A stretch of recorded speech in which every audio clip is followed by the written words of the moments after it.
which we the viewer see tragic events happening around the world as shown to us by the media. In the late 20th and early 21st century, the vast majority of human suffering on a large scale has occurred in what is defined by the World Bank as the Global South. For this reason, those of us who live in the Global North, otherwise known as the Western world, have our views and opinions on these events shaped predominantly by the Western media. The way we witness these events and the type of witness we become in relation to these events is thus largely influenced by the way the media portrays the severity, scale, and importance of the events they cover. An example of the way mediated distant suffering plays out in Western media is the coverage that famine throughout Africa received on television and social media, specifically in the mid-2000s and early 2010s.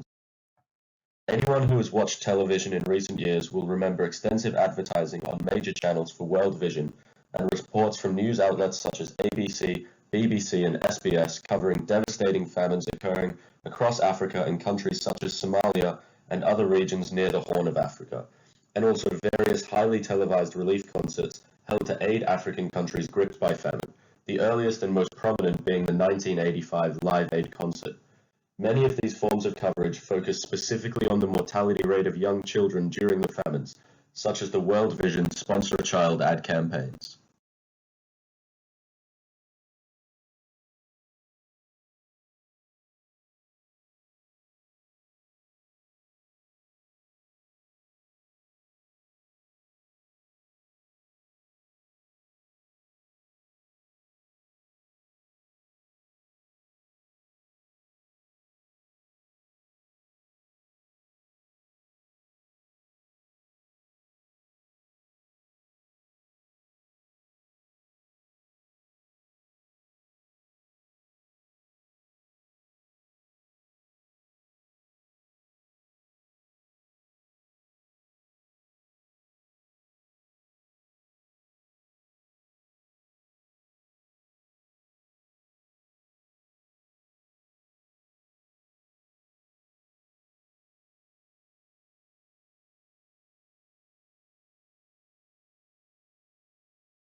Engelhardt and Jantz discuss in their text why certain global disasters don't register with Western audiences, giving other examples from within the African continent.